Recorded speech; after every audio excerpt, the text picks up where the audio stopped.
আসসালামু আলাইকুম ওয়া রাহমাতুল্লাহ।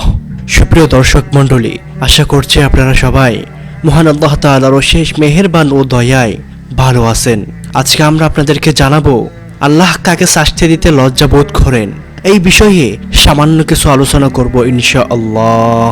ভিডিওটি শেষ পর্যন্ত দেখার অনুরোধ করছি, কারণ আপনি জানেন না যে আল্লাহ তাআলা কাকে শাস্তি দিতে লজ্জা বোধ করেন। তাহলে চলুন ভিডিওটি শুরু করা যাক। একদিন আল্লাহ রাসূল সাল্লাল্লাহু আলাইহি ওয়াসাল্লামের প্রিয় সাহাবী হযরত ওমর ইবনুল খাত্তাব রাদিয়াল্লাহু তাআলা আনহু রাসূল আকরাম সাল্লাল্লাহু আলাইহি ওয়াসাল্লামের খেদমতে উপস্থিত হলেন। তিনি দেখতে পেলেন যে রাসূল আকরাম সাল্লাল্লাহু আলাইহি ওয়াসাল্লাম অজরে কাঁদছেন। তখন ওমর ইবনুল খাত্তাব রাদিয়াল্লাহু তাআলা আনহু আল্লাহ রাসূল সাল্লাল্লাহু আলাইহি ওয়াসাল্লামকে জিজ্ঞাসা করলেন, ইয়া রাসূলুল্লাহ সাল্লাল্লাহু আলাইহি ওয়াসাল্লাম, আপনি কেন কান্না করছেন? এভাবে কান্না করার কারণটা কি? আল্লাহ রাসূল সাল্লাল্লাহু আলাইহি ওয়াসাল্লাম জবাবে বললেন, হে ওমর, আমার কাছে জিবরাইল আলাইহিস সালাম এসেছিলেন।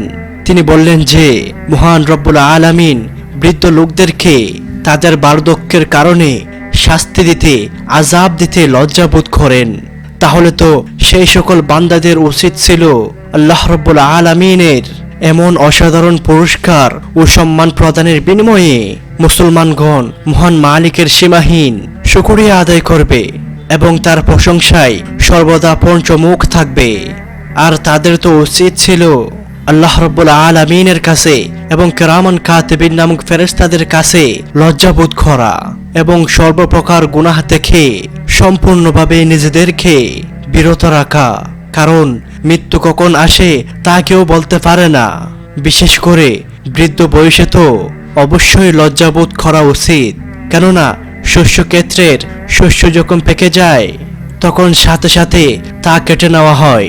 সুতরাং মানুষ তো শৈশবকালে যৌবনের আশায় থাকে, আর যৌবনকালে বার্ধক্যের আশায় থাকে, কিন্তু বার্ধক্য এসে গেলে মৃত্যু ব্যতীত আর কোনো কিছুর আশা করা যেতে পারে না। অর্থাৎ মানুষ যখন বৃদ্ধ হয়ে গেল তখন যেন আর মৃত্যু ছাড়া আর কোনো আশা নেই। এজন্য আমাদের প্রত্যেকের উচিত হচ্ছে গুনাহমুক্ত জীবন যাপন করা এবং বেশি বেশি মহান মালিকের শুকরিয়া আদায় করা। কারণ আমরা তো কেউ জানি না কখন আমাদের মৃত্যু চলে আসবে। আমরা বৃদ্ধ পর্যন্ত যে বেঁচে থাকবো এই গ্যারান্টি কেউ আমরা দিতে পারি না।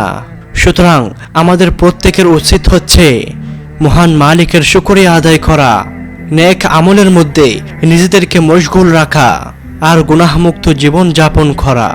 আল্লাহ সুবহানাহু ওয়া তাআলা আমাদের সকলকে কবুল আর মঞ্জুর করুন।